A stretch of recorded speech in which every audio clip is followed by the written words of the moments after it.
Marla, if you could just share with the crew here who you are, where you started all those years ago, what your career path has been, and maybe how we met as well, and then what you're doing today. I think they'll find that very interesting. Okay. Well, my name is Marla Higgins, and all those years ago, I started at Emeritus, which is a financial services and life insurance kind of organization. And never in my wildest dreams did I think I would work for a life insurance company. I mean, who, when they're graduating from high school, says, you know what sounds like a really cool job? Working in life insurance. That sounds awesome. I think the only people who say that are actuaries. And if you saw my full 34, you would know I would never say that. But I started working there and it was my foot in the door, and I thought, oh, I'll be there 5 years, I'll get fully vested, and then I'll go get my real career. And then as I started working there, I made all these great friends and I got to move into some positions where I was training people. And I love that. I love training. I love when somebody else's light comes on and you're like, I helped make that happen. So went into training, and I have a long career at Emeritus. So I worked for about 10 years in our individual line, which is life insurance, 10 years in IT, and now the rest of the career, like 12 years, has been in human resources, but always in some kind of a training kind of a role. Mhm. So Brandy and I met when she started working at Emeritus, and I was working in IT at that point. And I needed some help with Excel. And we sat right next to each other, so that was convenient. Yeah.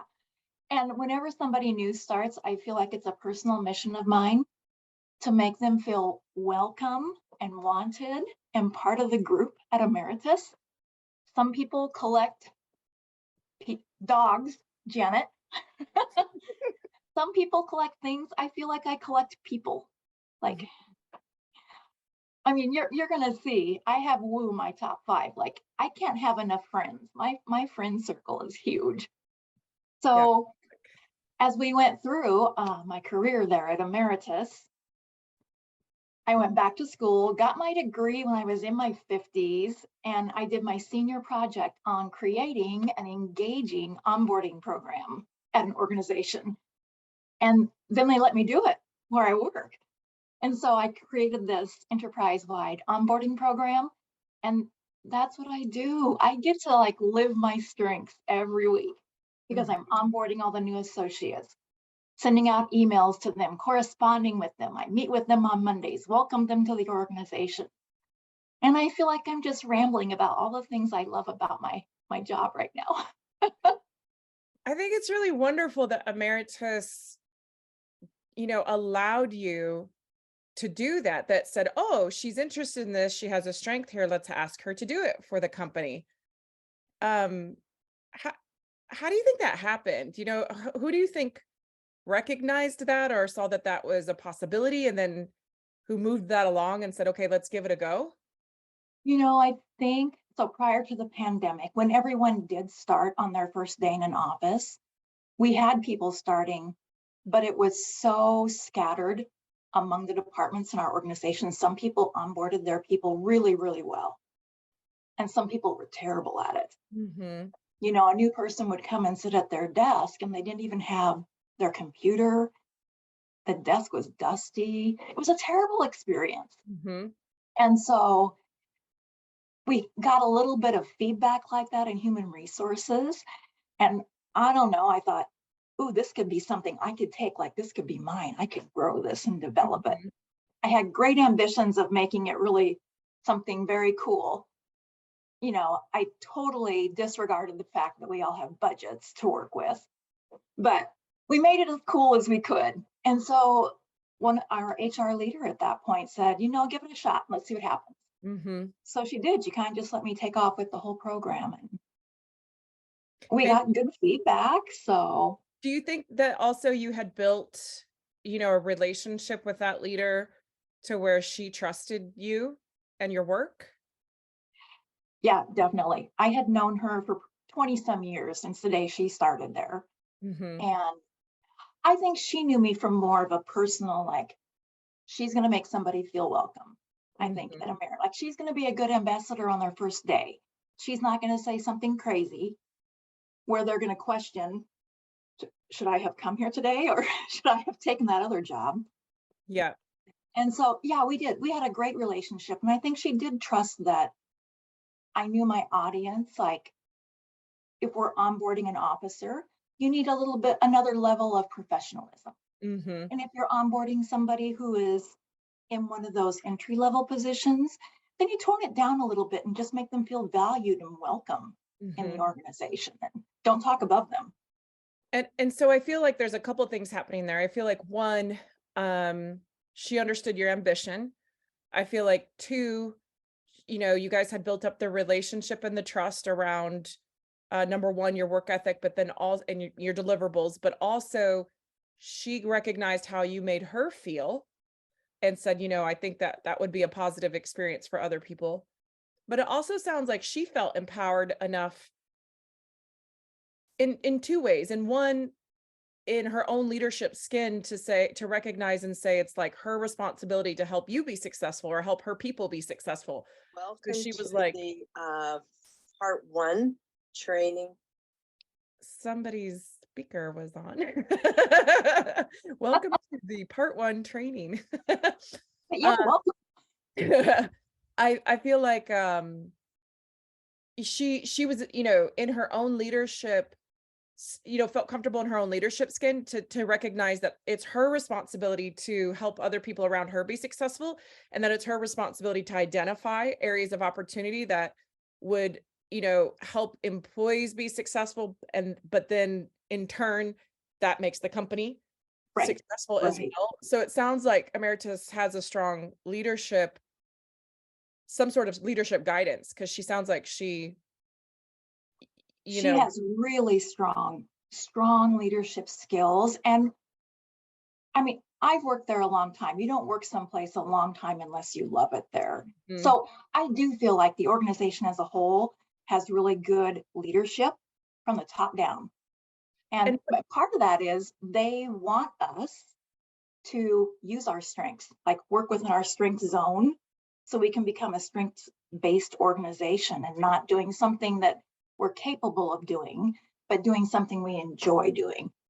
So, yes, I think she absolutely felt like she had the freedom to implement something that was that she thought would be a good um, a good jumping on point for and new a associates. win-win for both you and the organization. Right. Yep, exactly. So when did Exactly. Emeritus decide to become a strengths-based organization? I would say that was probably, we started doing strengths workshops back in 2011 and 2012. And I think probably it took a little bit longer. We had a different leader at that point. But I'm going to say the associates at that level jumped on board very quickly when they started doing the strengths workshops because they would sit in those workshops and they're like, now I get it. Now I know why I like this, or now I know why I don't like that, or yes, that's me.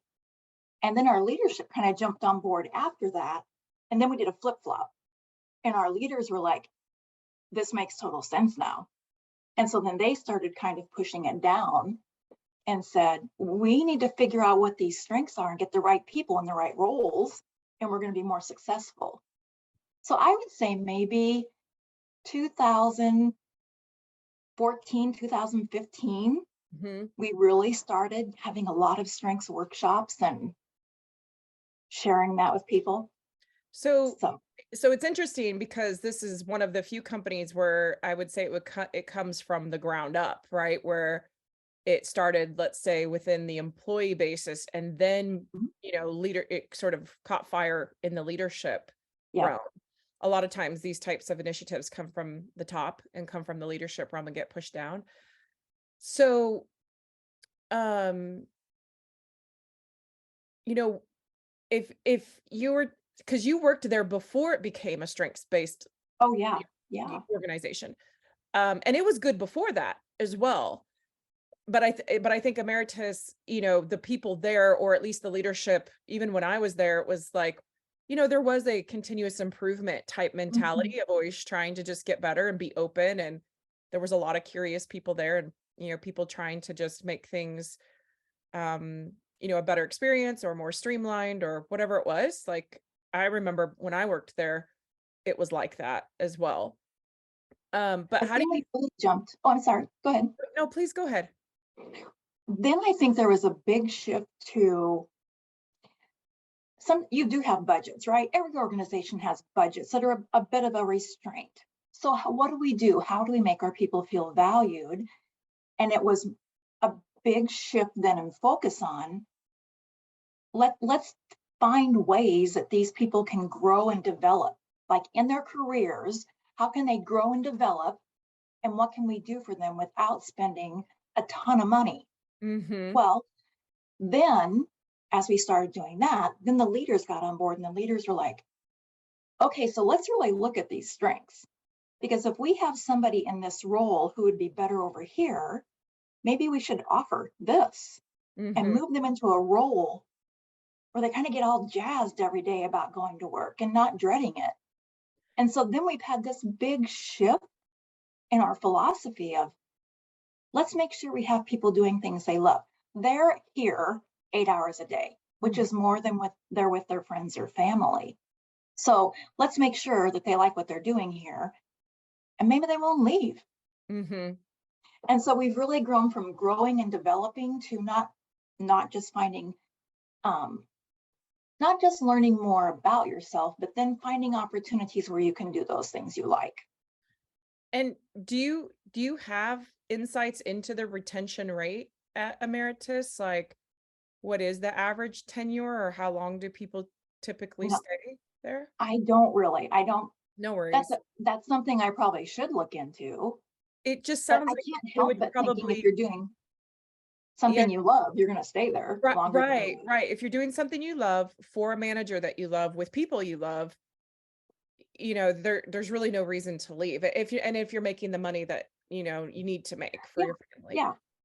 If it's economical. So yeah, I have a feeling that the retention rate at Emeritus is high, especially for people that have experienced something else and then experience Emeritus. I think you're an exception in that you knew you had something good when you were there.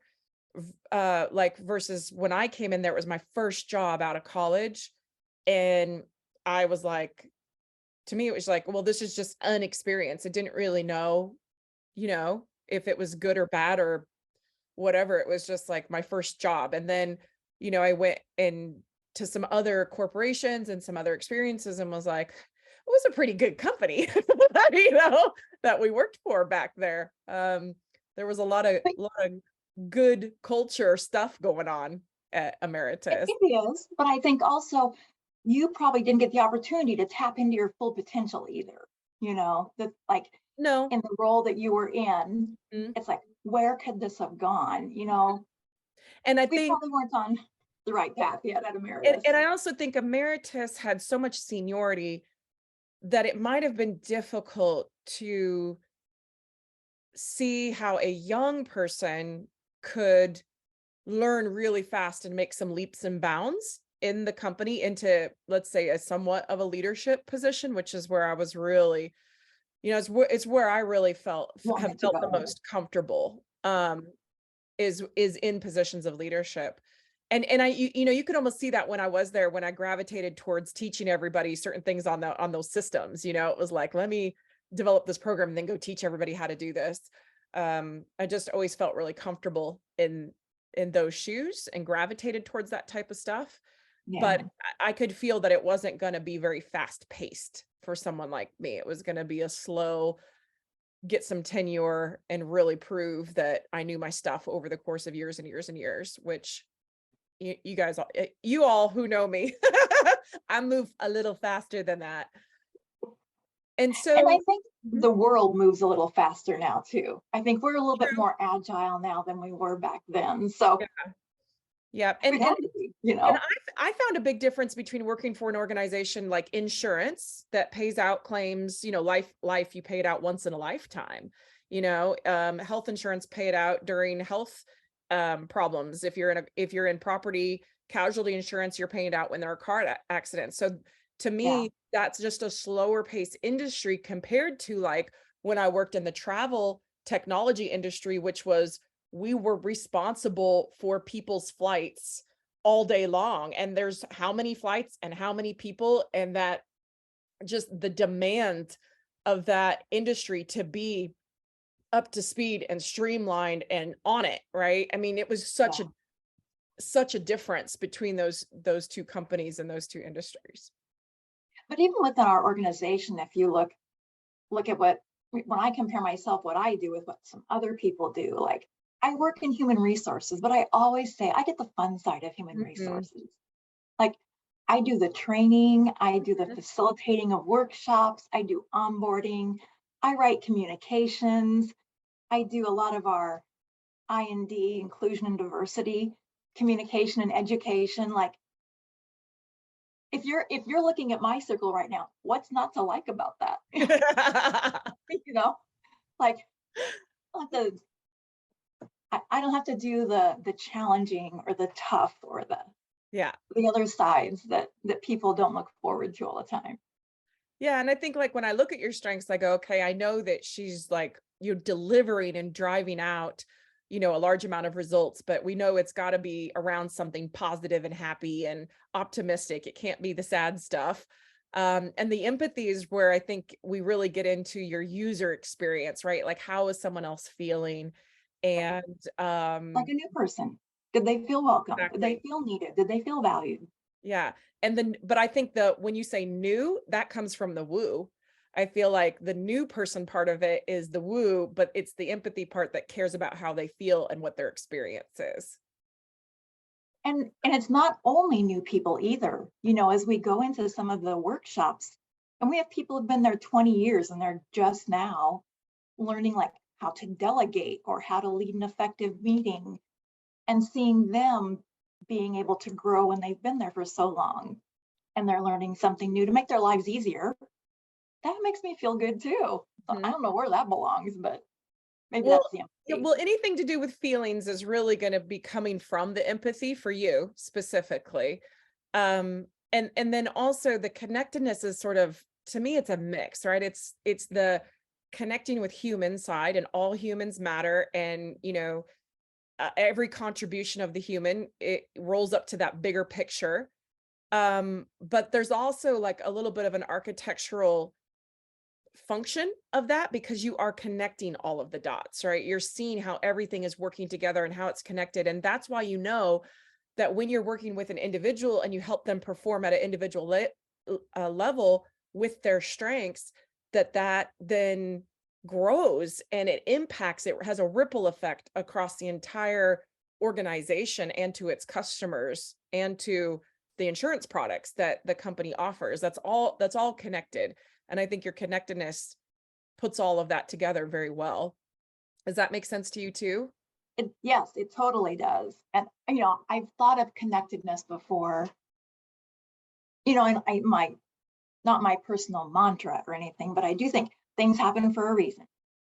Like when Mhm. sometimes something happens and you're frustrated or you're disappointed and then a few days or a few weeks or a few months, something comes up and you're like, so glad that didn't happen back there, or I wouldn't have had this opportunity here. Mhm. Everything happens for a reason, Yeah. right? Yeah, even if we don't know right in that moment what that is. Yeah, yeah. Mhm. So So so one of the things you said triggered an interesting thought for me that I've had, which was, you were talking about how you train different levels of the organization on different things like negotiation or delegation or communication, whatever it is, because yep. you're a trainer at the company. Do you guys merge the strengths focused approach with your trainings, or do you kind of keep those separate? No, I would say we have not gotten that far yet. That would be fantastic if we could. But at this point, we're still doing some of the fundamental things. Like Mhm. if you're a leader, what got you here is not going to get you there. You know, you your job now is not to be the best person to accomplish this task. Your purpose now is to lead the people who are going to accomplish that task. Mhm. That means you have to delegate some things now. You can't keep doing everything. So we do some of those kind of fundamental things and leading effective meetings and talking about performance and those types of things. And we don't really wrap strengths into a lot of those conversations, at least not yet. But I like that idea. I do too, and it's something I might have to partner with you on at some point, because it's really what I want to enable the tool to do. So, you guys can see the screen right now, and we can see that there's a communication module, and the module comes underneath the gray line, which means that it's only for leaders. And so leaders can see how to communicate with a particular person based on a particular strength, which I find very helpful when that strength isn't my own, right? So for example, if woo is very low for me, which it is, um, then I'm going to go, oh, when woos communicate, they're going to communicate this way. And so to effectively communicate with the woo, I need to do this. And I also need to refrain from doing this. So it's like, okay, we're getting into the nitty gritty of not just how to be a good communicator as a leader, but also tapping into how to communicate with the individuals on your Right. team or your colleagues, even when they communicate differently than you. So it's like we're improving the very, narrow interaction that you might have with somebody, at the same time that we're giving you these great tips on how to communicate overall, how to communicate strategy and emotion and like all these other things. But we're also then going, okay, but you have to cater that message also specifically to each individual or even to a group, depending on what Right. group. Because what works for one person is not going to work for another.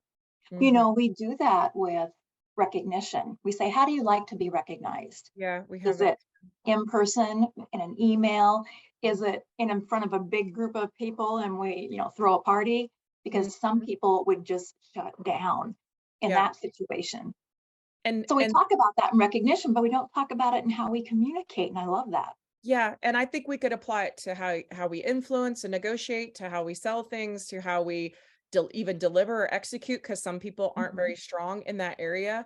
Or, I mean, the list goes on, right? I mean, there's so many topics out there that we could apply the strengths um, perspective to then sort of combine it all, where we're training people on these topics, but we're also making sure that we're doing it from a place of a strengths-based approach, Yeah, which is basically then catering the training to them as well and to their own style, their own leadership style, which I think I is love really that. effective. Love it. Mhm. Yeah.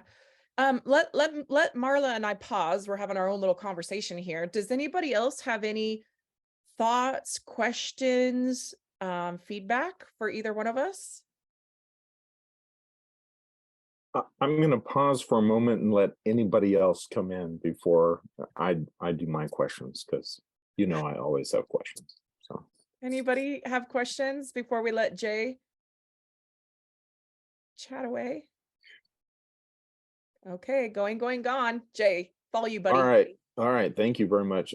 First of all, again, I love this idea that an organization, first I think the 20 years that you were there proved that you could show up every day and do what you needed to do. So I think when you said, hey, I want to do this thing, they were like, yeah, okay, we know that you're with us, you've been a part of the organization, you already attached this. Why do you think so many big enterprises are afraid to go to this strength-based approach? Is it just pure habit? Is it because you're in HR and you're used to evaluating performance? Right. Right. So do you think it's that then they lose control of the job description? that they do, you know, because it's nice when you can fit people into a cog and put them in there.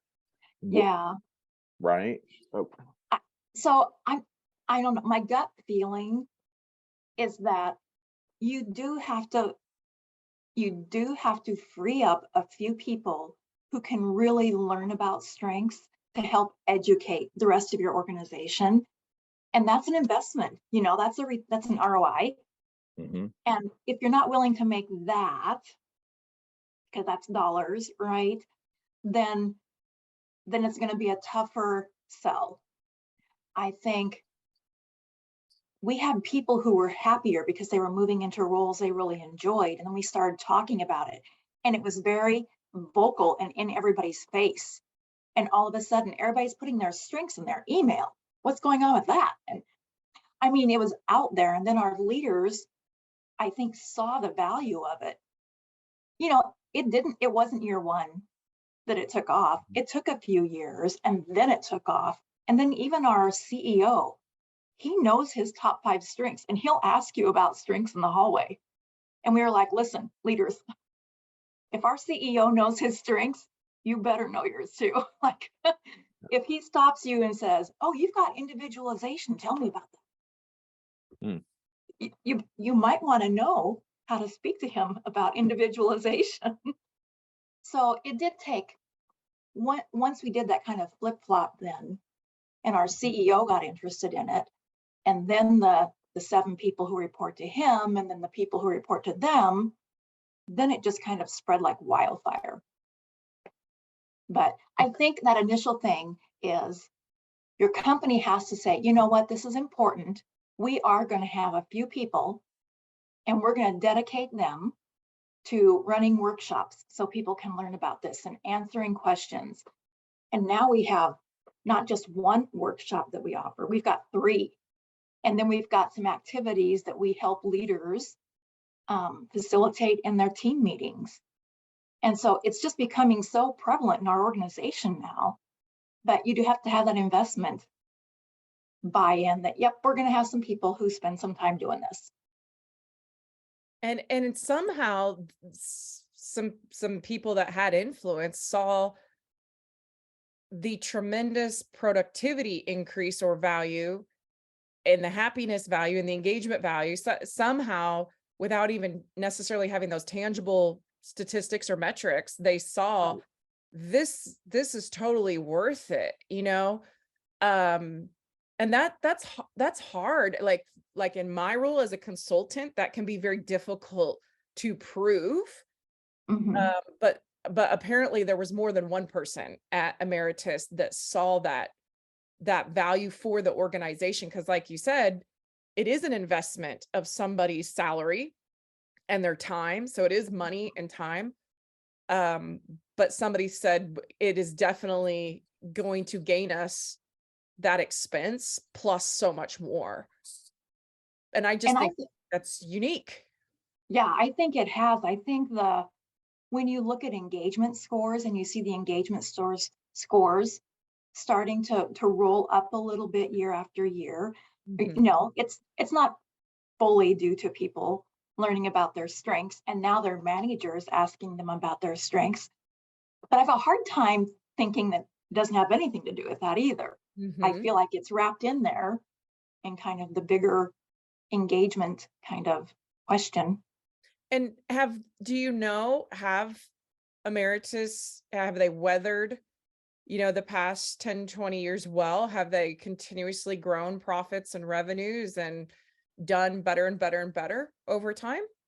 We have done better, and we you know, we're slow and steady. That's kind of our, instead of being volatile like this, we're slow and steady. So Mhm. we have steadily grown, but also our engagement has steadily grown. Mhm. So I can't attribute, you know, I Mhm. don't have all the statistics that granular to know for sure what that's attributed to, Right.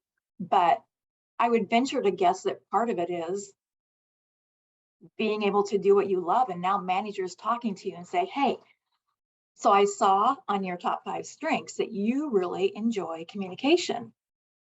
would you be interested in sending out like a Friday funnies email to end the week with our team, or a motivational Monday thing to, Mhm. and that allows that person, even in their day-to-day job, they may not have the opportunity to do that, but in this once a week thing, they get that opportunity. It's like, yeah, I'd love to do that. Mhm. Doesn't take a ton of time. It's just one small thing that helps them enjoy their job a little bit more. And it sounds like, people at Emeritus do like working there and do love their job. So that also helps, right? If you're like, okay, we're doing this program and we all love it, but then yes, we want it. Everybody's getting the benefit of the experience, the just the joy of going to work every day and enjoying what you do and who you're working with and what you're contributing to as an overall strategy and the values of the company and Yeah. the purpose. Like, I mean, it's hard to say no to that when everybody's benefiting from the joy of that program as well. And different people enjoy their jobs and find joy in them in different ways than I do. Mine is connecting with people and interacting with them. For some of our actuaries or some of our IT people, they would be like, ick. Theirs is, I'm going to jump into this project and I'm going to figure this stuff out. So I see, like the restorative coming out when they're doing some of those things, or they're, all those strategic thinking kind of strengths that they have. They're able to use those, and a lot of other relationship building for people who are in our call centers, talking with clients on the phone. So we all find joy in our jobs in different ways.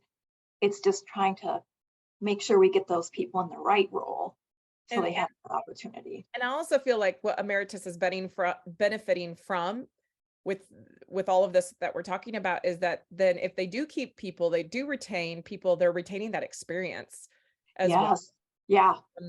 And of course, you want to hire new talent in to get the fresh new thinking, but you also want the experience retained, Right. so that you're having both work together to move things forward.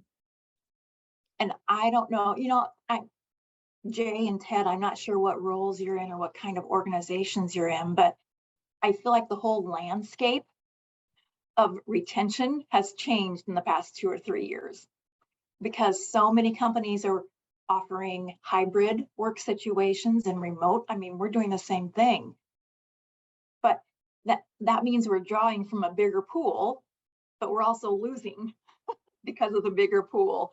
So trying to find something that will make people want to stay. And did you find this an effective way to engage people during the pandemic when it was simply digital only, remote only? Like, was this still effective? Yeah, because overnight, we went from in-person workshops to virtual workshops. So, and we had never done that before, but we had people out in field offices who had never had the opportunity to do any kind of development because we only offered them in person. And we started offering them virtually. And all of a sudden we had all these people coming from everywhere and they were so excited. We had no idea that was going to happen, but it was. And now really, we don't offer much of anything fully in person. It's all virtual. Because then we get that, it's a bigger combination. Like, it's not just people in little Lincoln, Nebraska. We might have 10 people from here in Lincoln, but then we have somebody from Florida, we have somebody from Utah, we have somebody from Texas, and we're networking and getting to know more of our coworkers who are not always in the same room with us, but they're in the same virtual room with us. Yep. So that's been an unexpected, pleasant surprise. And that would be an interesting statistic, by the way, to look at whether your retention rates went up among the field, that group, when you guys went virtual with this stuff, because it is my belief that these types of activities and interactions and workshops will increase retention. And so it would be really interesting to see what the retention rates were over the, previous 5 to 10 years before you guys took this out digitally. And then to see what happened after that to the field. And I think even in a couple of years, once we're at maybe that 5-year mark, so we can really see, because initially everybody was remote because they had to be, right? Now we have, we're offering that and people are choosing, or they're choosing to be hybrid. And so I think 5 years out might be a good, kind of a milestone or a bookmark, benchmark kind of place for us. So I think Kate's probably joined. Kate, are you on the call? Jay, you had your hand up too. Yeah, I am. Yeah, and someone had their hand up first, but I'm here.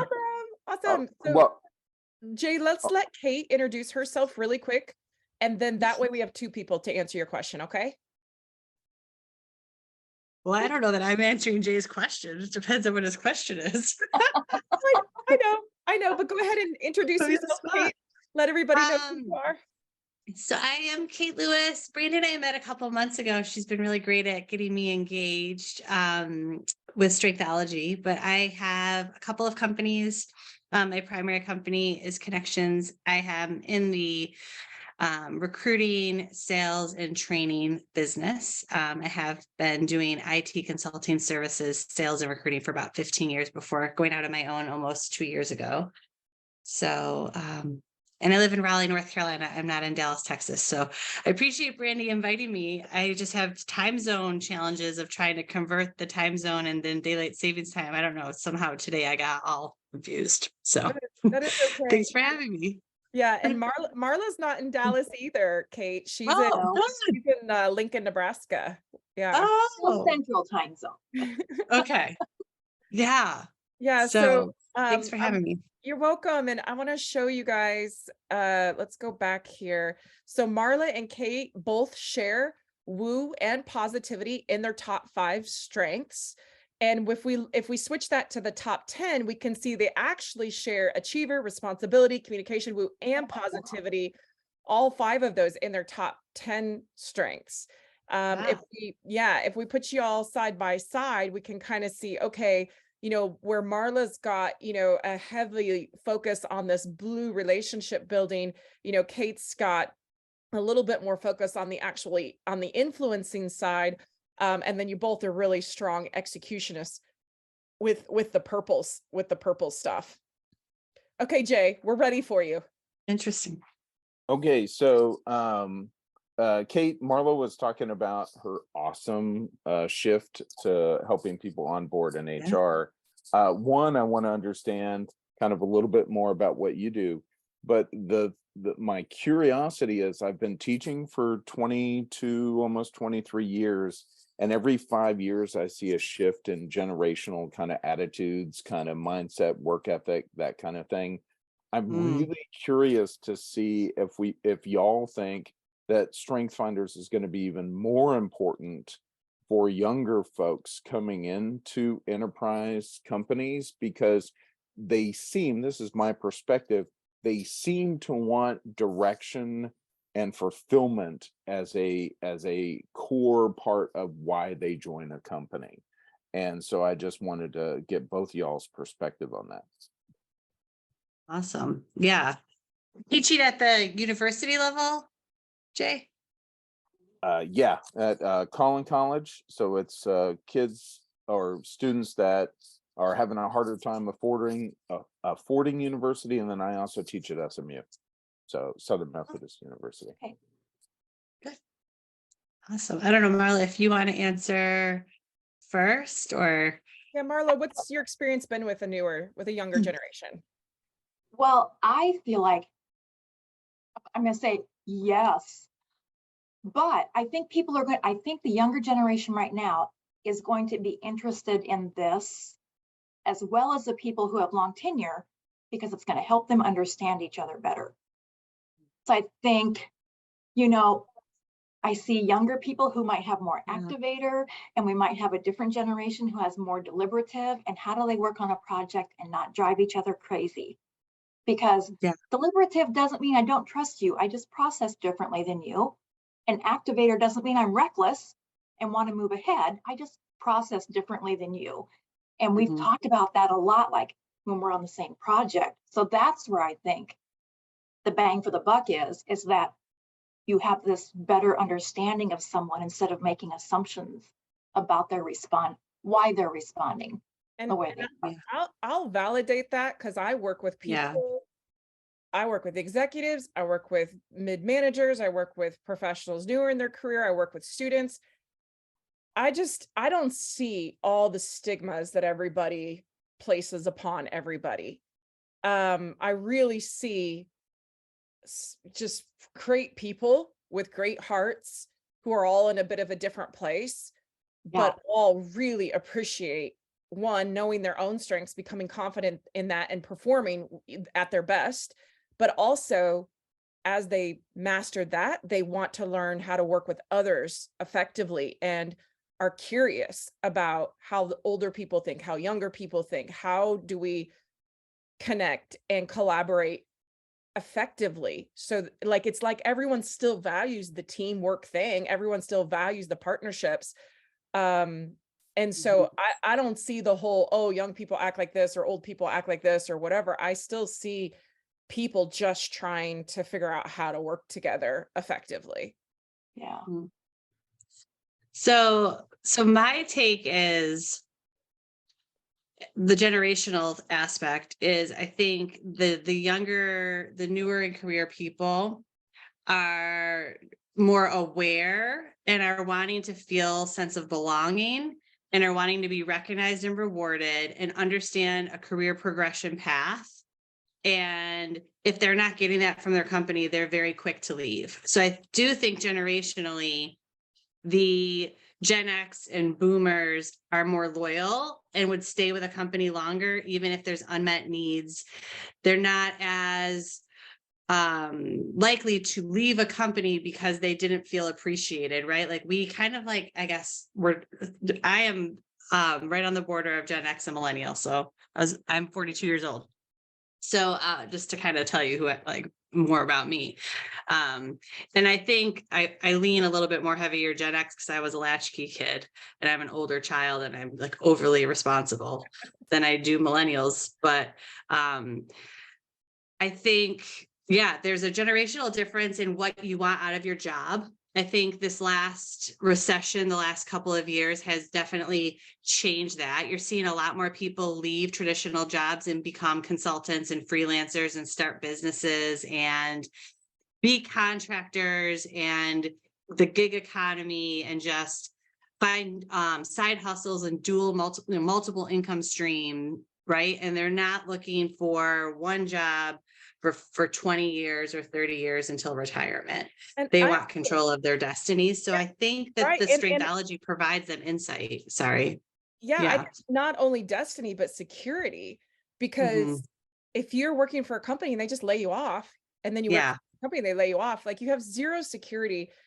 And so you're like, okay, how do I create my own security? I'm going to have multiple streams of income. So if one fails me, I still have three others. And I'll figure out how to pay for my health insurance and my benefits because companies aren't even necessarily offering that all the time anymore. And so I think it's not just having control and having control of destiny, but I think it comes to that basic human need of security and being able to provide for yourself and your family and knowing that you're going to be able to provide for them. Right. And it's the provide for yourself, not expect a company to provide for you. Like I'm not going to work with a company and say that I have to stay there because I need benefits or a 401k or a pension. I'll find a way to make that for myself. Right. And I think there's just a difference there. I think they're also more open at discussing their feelings, their goals, their motivations. They're more interested and curious into doing the psychological assessments and evaluations and learning about themselves.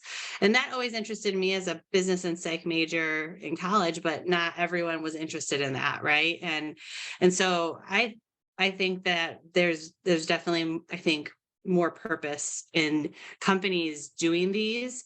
I love, Marla, what you said about that your company embraced it and top level executive embracement of it, and that using it in daily conversations and using it as part of your succession planning and your retention strategies, so that people see how they have ways to find ways that they can contribute to the organization by maximizing their strengths. And so I commend your company. I think you are way ahead of most companies in not just let's take this assessment to see if someone what they look like, but using it, right? Using it to its full potential.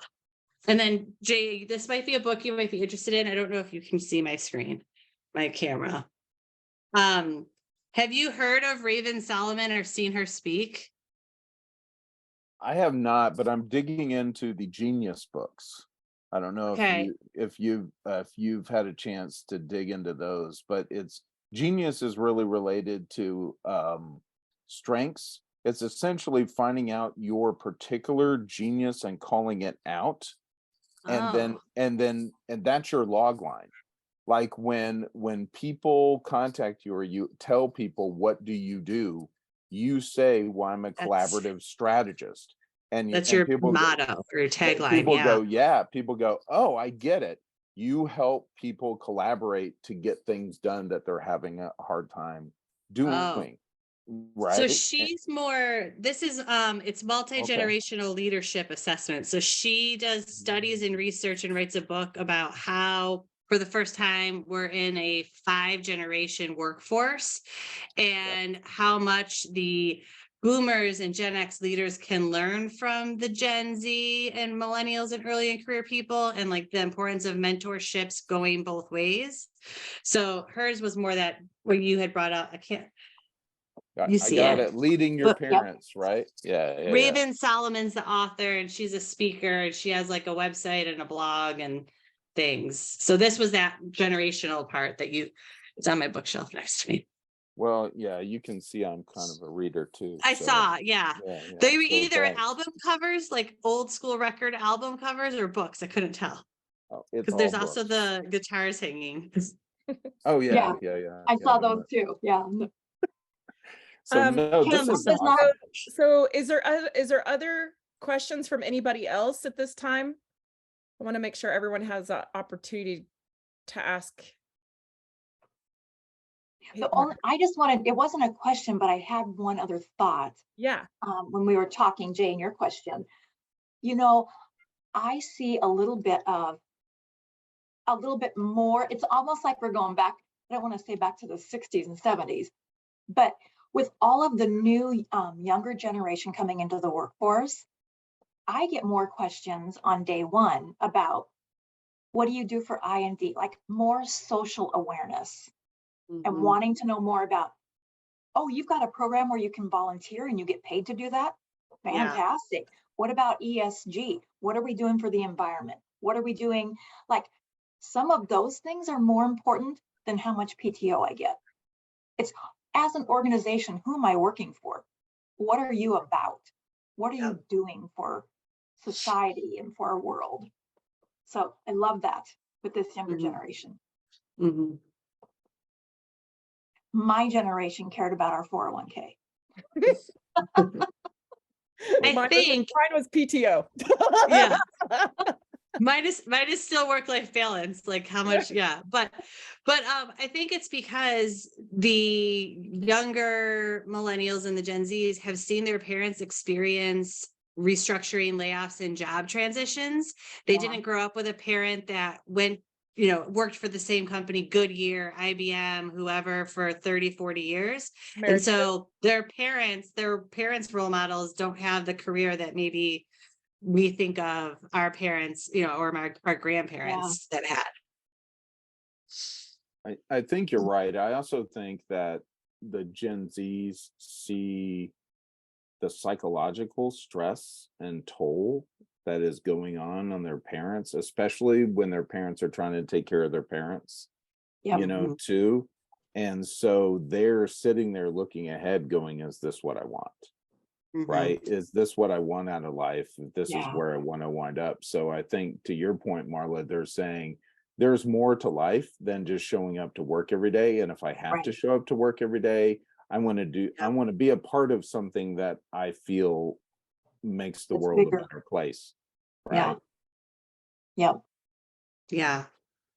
And I like the volunteer days, the community service, the mission-driven organization, the environmental impact, all those type of things are what a lot of candidates are asking about and researching about your company before they're choosing to apply for a job there, right? So So I'm just going to tell you right now, talking with all of you people makes me feel so good about where I work. That's good. So Brandy, I always love to, we've focused on some of the strengths. I always love to see the differences between folks a little bit, because I see, Kate has the strategist and the futurist that I'm, because I am one, I'm always kind of curious. And then I notice Marla, I think those are a little lower. So I'd be really curious to juxtapose a little bit between Marla and Kate. yeah, and you can see the learner in Marla is the training piece, why she has gravitated so much towards the trainer, because learners love to learn and they love to teach and they love to consult back. Kate, can you do us a favor and just share, like, not only like what you do on a daily basis, but how you believe your strengths are playing into that a little bit? Yeah. So my company is called Connections because I found out after doing 15 years in IT sales and recruiting that I've kind of built this reputation of being this connector. So people come to me when they need to be introduced to someone, or they want to know what meetup group or networking event they should attend, or if they're looking to hire, or if they're looking to change jobs. And I have built this reputation, small fish or big fish, little pond, here in Raleigh, North Carolina. Like, no one in Dallas knows me because I haven't lived in Dallas since 2005. But here, my professional network knows me, and I'm that connector. I'm that person that I'll refer you to Kate and she'll know who to refer you to. And I kind of have built this like matchmaking. Every time I'm in a conversation with people, I'm naturally like, oh, you should meet this person, or you said this, and I remember that this person has that in common with you. And so that just that natural tendency to connect people. I also get my energy from other people. I'm never quiet. I don't ever have quiet time. I talk to people while I'm driving in the car, and I am an organizer and activist of a lot of nonprofits and boards. So I'm always putting on events. I'm always volunteering. I'm always serving the community. Last week was insanity because it was like, it's Women in Tech Month and International Women's Day, and all these things coincided in the same week. And so I'm the one that is like always volunteering and serving on the boards, and then I can't let things fall apart.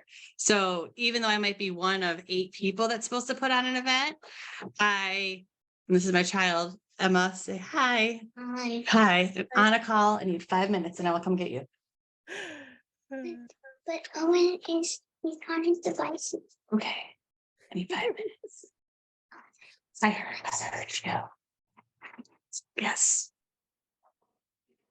Working mom. We're all thoroughly enjoying the engagement. She has to do IXL learning when she gets home from school before she can have her device, but her big brother's on his device. And so she came to tattletale that he's on his device and asking if she could have it 5 minutes early. So working mom. So what I don't know what I was saying. Yeah, tell us. I'm super curious, like, about, it is so rare to have woo communication, positivity. So those 3 are very common to have together. And you can see that in Marla. She has positivity, woo communication. But it is really rare to have significance and focus with those, especially focus. And you'll see Marla's focus is probably lower, as well as the significance. And that's typical. So to me, it's really interesting that you have this super laser focus on positivity, woo communication, responsibility, and you need to be doing it at a significant level to make a significant impact that is seen and noticed and everyone knows about it. Yeah. So that, I think, is the serving on the nonprofit boards, giving back to the community, putting on the events, helping people network. But I also think that's like the recruiting, because I'm making a difference in someone's lives. And the sales is that focus and goal setting and achievement and accomplishment.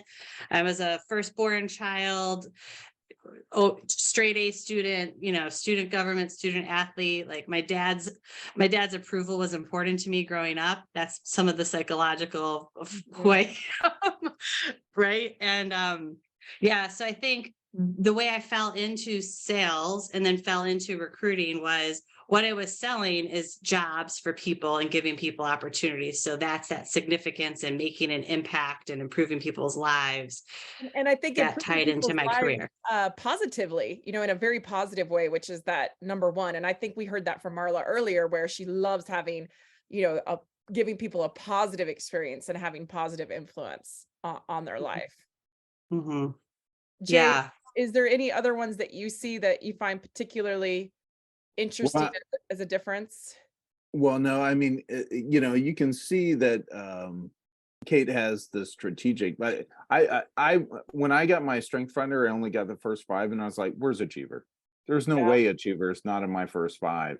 And then it was number 6 for me, Yeah. right? So, but that's funny. I was also firstborn. So, but really it's that, I guess the only ones that throw me off a little bit, I think that input, I'm curious, that's also low in Marla. So it's interesting because they're both very similar Mm-hmm. with their core strengths that you mentioned today, yet how they execute on everything seems to be very different. Yeah. And right? Marla's got the high empathy, where Empathy is really low for me. really low for Kate, right? So you're like, if you're not going to get it done, I don't have time for you, right? Excuses is like one of my Achilles heels and pet peeves. And I'm like always trying to have a solution. Like, I don't want to hear your whining and excusing. I want a solution. And like, again, in my volunteer roles on the board, I'm the president of one, and I'm like, I'm not the president of this other board, but like, I can't let an event fail. So if people don't step up and take the responsibility and do the things they said they're going to do, like, I'm the one catching all the dropped balls to get it done. Where let's flip over to Marla really quick. Marla, I know you care about people achieving and delivering and being responsible, but you are far more compassionate or empathetic to people's plights. Would you agree with that? Yes, which is sometimes it gets me in trouble Yeah. because it's a lot of energy and a lot of time. Well, Yeah. doesn't it also, Brandy, doesn't it relate to that maximizer, right? Kate, maximizer is higher up, where Marla, it's a little lower. So I think Marla has more patience with people who aren't just uber overachievers right away. And where she has the Kate's developer hire too, right? So she has far more patience for just incremental growth and development and teaching, and what's going on with people from their heart, and she's got that deep empathy, and then she's also a connector. So yeah, there's a lot of blue. If you kind of zoom out, you can see all this blue from 16 and up on Marla. Where Kate's is a lot more orange. Similar. Yeah, to where Kate. like I care about the feelings, but like I want the result. Like I want the action. Like there's a time and a place for the feelings, and there's probably other people on my team. I surround myself with other people that are better at the empathy than me. But you can sniff out an overachiever like super fast, right, Kate? Especially because you're recruiting, right?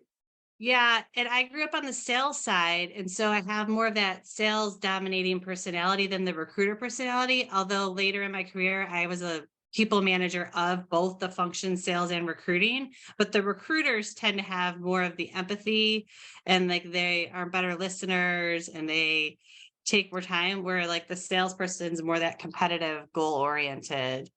I think my natural tendency is more the sales nature, and the empathy is something that I have to work on. Like I have cue cards to like soften the language that I use with people.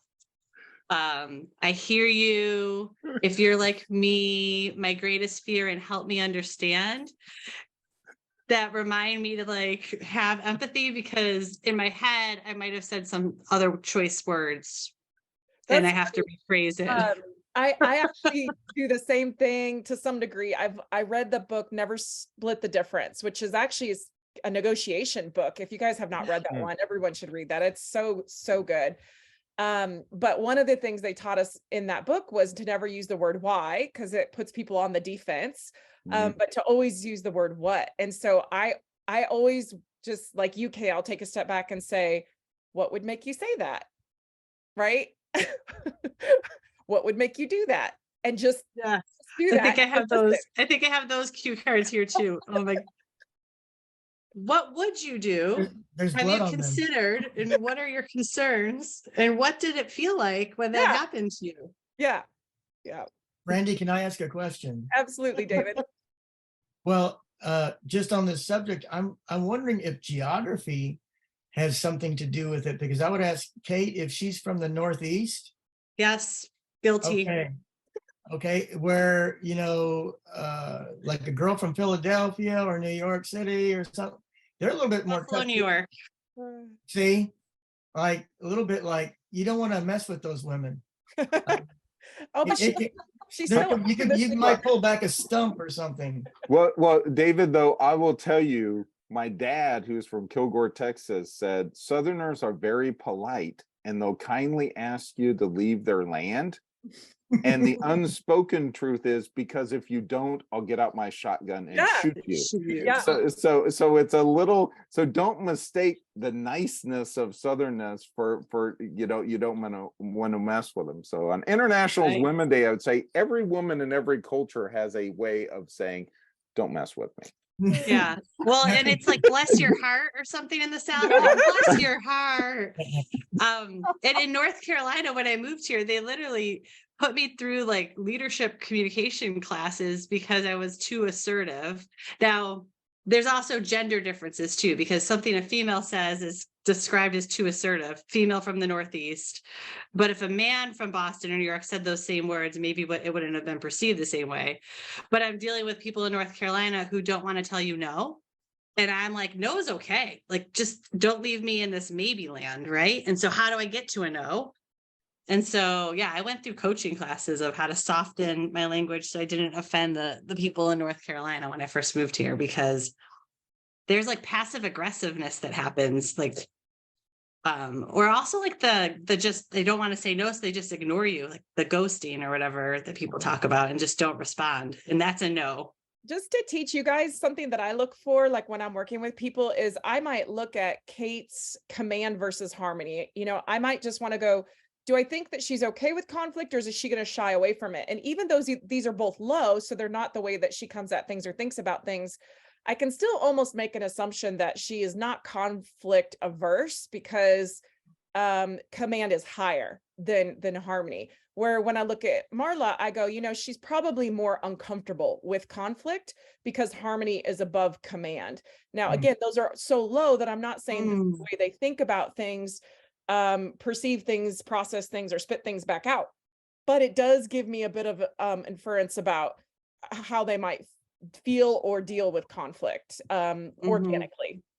Do you think? And I want new ideas. Like, I welcome not conflict, but like counteractive point. Like, give me the counterpoint. Tell me your idea. Let's debate that. Like, healthy debate is welcomed to get to the best answer, because I might not have the right answer or the best answer, but it still is like working through it to get to a solution, versus like, the kumbaya, like sorry. And I interrupted. I will tell you that command being that far down. Yeah. It has not, I don't see it play out low like that at work as much as I do in my personal life with my children. Yeah. How do I get, like, I've got 3 adult children and we all want to get together, and this one wants this for dinner, and this one, they're almost 40. Okay. Yeah. And I'm still accommodating. Like, okay, well, I'll make 3 different main dishes and a bunch of stuff. That's where I see it play out more, like way down here is with my children, not wanting to disappoint anyone. Also, Marla, achiever and command, they're only found together in a person's top 5 strengths 4% of the time. It's very rare to have those two together, which is also indicative that they are opposites.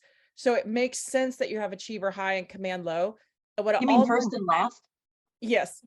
And what it also tells me is that you don't necessarily respond well to commanders, people who are telling you what to do. No, they're not nice. There are very nice commanders. In fact, in a couple of weeks, we're going to have two of them who both have commander and achiever, both on the Just show. kidding. They're Totally both kidding. very, very nice, but they're intense, both of them, but they're both very nice. Yeah. But you need those people. Like we talk about this at work. Like if you don't have anyone with command on your team, no one is going to stand up and speak for your team. And you are just going to melt into the background with no voice. Mm-hmm. You need people with command.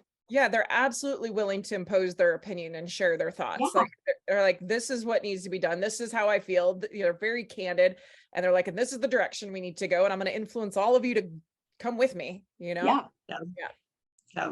So Brandy, I just had an interesting thing, and David, this was really cool that you brought this up. I'm wondering if culture plays into strengths in a way where, because of the culture you grow up in, you adjust your strengths to achieve, and saying that my culture doesn't kind of react well to this, so I'm going to adjust to be able to get things done and influence people to help positively on this. And that's mainly why I see a lot of that empathy blue in Marla, where Kate's like, hey, we're here to get stuff done. So either you like me or you don't like me. But I've done some research on that, and what I have found is that genetically, the way people are born is genetics, right? So if a certain culture is smashing something into your brain over and over and over and over and over again to the brains of its people, you're going to see regionally and by country and by cultures certain results. Okay. Now, sometimes someone gets born with something that's not within that culture. What I see happen during that time, Jay, is they suppress it rather than embracing it or working with it or trying to adapt it. They'll suppress it completely because the culture is basically saying, this is not okay for you to be that way. That's interesting. And so they're not necessarily growing another tentacle. They're actually suppressing who they really are and who they were born, like their genetic, because that's the strongest thing, is the genetics. Because so what happens is people will say to me, Brandy, I'm the seventh child of, 7 children. And because of that, I think that I have to solve all these problems, these really hard, complex problems. And they're describing restorative. Or they'll say to me, Brandy, I'm the 7th child of these 7 children, and this is a completely different family, and I'm harmonic because this is how we get everybody to collaborate. So they actually use their genetically born strength to cope with the situation when the situation is actually the same and completely two different environments, 2 different countries, 2 different families. But it's the genetic strength that's strongest, the wiring that's strongest, that holds true. And they tend to learn how to use that to deal with or cope with their situation. And how it comes out is, oh, I need to be this way because of this. And then the other person will say, I need to be this way because of this. I'm like, you both just said the same thing. You have the same situation, but it's really not, this is what you need. It's what you have to offer that situation. And so it's what you are using to cope with that situation. Does that make sense? It does. And then I'm thinking about Kate when she had to get coaching on how to kind of adapt to that environment, right? Yes. Where her genetics were, hey man, this is how I operate. And then her new environment was like, well, how you operate is not how we operate down here.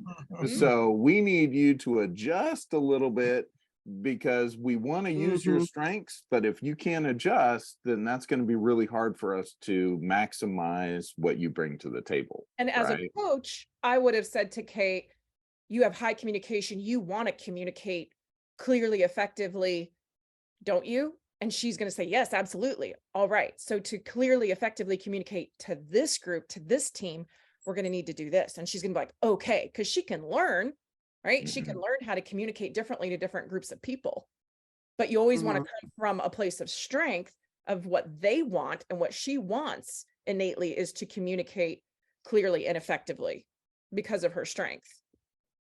That's really good because you're reframing it from her perspective of Correct. strength to say what's important Yeah. to you, Yes. right? Yeah. That's the power of understanding how someone's motivated. Right.